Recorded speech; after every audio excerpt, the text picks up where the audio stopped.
Hello friends, स्वागत है आप सभी का मेरे चैनल पे। मैं हूं आपका दोस्त पवन पारिक और आज मैं लेके आ गया हूं टाइम मैनेजमेंट बुक का दूसरा भाग, जिसमें हम जानेंगे कि दूसरी बुनियादी सवाल में क्या बताया गया है। अगर आपने मेरा पहला बुनियादी सवाल नहीं पढ़ा है, टाइम मैनेज सुना है, तो उसको आप मेरे चैनल में वीडियो लिस्ट में जाके आप सुन सकते हैं, उसमें बताया गया है। तो आज हम सुनेंगे दूसरा।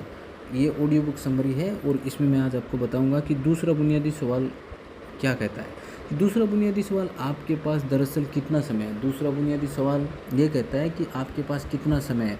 आपके पास कितना समय है। आप ये कह सकते हैं कि आपके पास पर्याप्त समय नहीं है।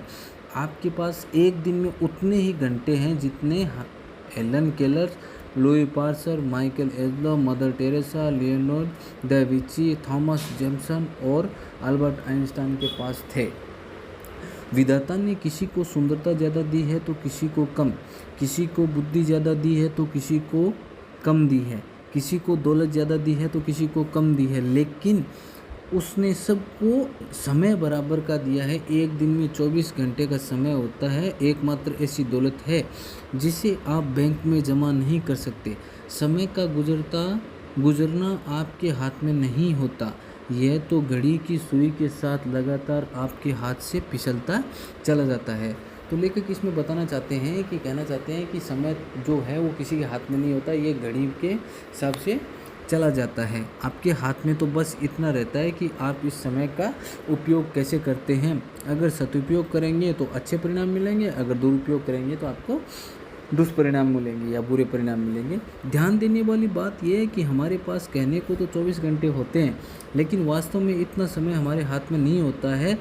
सच तो ये है कि समय के एक बड़े हिस्से पर हमारा कोई नियंत्रण नहीं होता है। 8 घंटे की नींद में चले जाते हैं और 2 घंटे खाने पीने, तैयार होने में और नियत कर्म आदि में चले जाते हैं। यानी हमारे हाथ में दरअसल 14 घंटे का समय होता है। दूसरे शब्दों में जीवन में सिर्फ 58% समय पर ही हमारा नियंत्रण संभव है, जबकि 42% समय हमारे नियंत्रण से बाहर होता है। सुविधा की दृष्टि से यह माना जाता है कि 40% समय का हमारा नियंत्रण नहीं होता है, जबकि 60% समय पर होता है।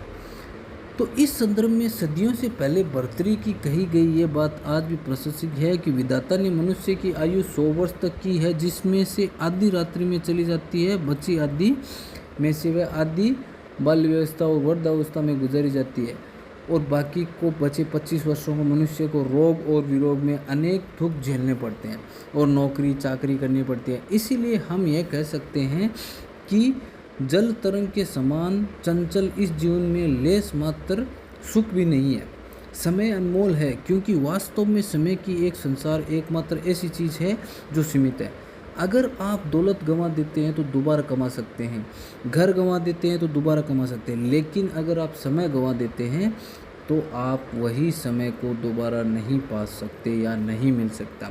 हमारे पास जीवन में बहुत कम समय है और यह समय सीमित है। यदि अपनी अपेक्षित आयु 100 वर्ष मान लें तो हमारे पास जीवन में कुल 36,500 दिन ही होते हैं। इसी समय के हिसाब से लगातार देखें कि इन 36,500 दिनों में से आपके पास कितने दिन बचे जिनमें आप अपने जीवन का लक्ष्य प्राप्त कर सकते हैं। तो नीचे दी गई आसान गणना करके खुद जान लें।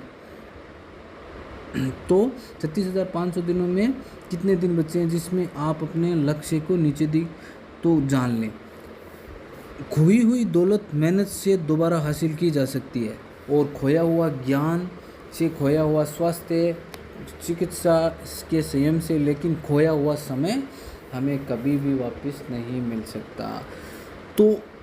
तो दोस्तों, मैं आपको यही कहना चाहता हूँ कि समय जो है वो अगर एक बार चला जाता है तो वो दोबारा नहीं आता है। तो इसलिए इस बुक में यही बताया गया है कि हमको टाइम को किस प्रकार से मैनेज करना चाहिए ताकि हमारा जो लक्ष्य है उसको हम प्राप्त कर सकें। तो चलिए फ्रेंड्स, आगे बढ़ते हैं। अगर हम जीवन में कुछ पाना चाहते हैं तो यह अनिवार्य है कि हम समय का सर्वश्रेष्ठ उपयोग करना सीख लें, ताकि इस धरती पर अपने सीमित समय में हम वह हासिल कर सके जो हम हासिल करना चाहते हैं, चाहे यह दौलत या शोहरत या सुख या सफलता हो। तो कैलेंडर से धोखा न खाएं। साल भर में केवल उतने ही दिन होते हैं जिनका आप उपयोग करते हैं। एक व्यक्ति साल भर में केवल एक सप्ताह का मूल्य प्राप्त करता है, जबकि दूसरा व्यक्ति एक सप्ताह में ही पूरे साल का मूल्य प्राप्त कर लेता है।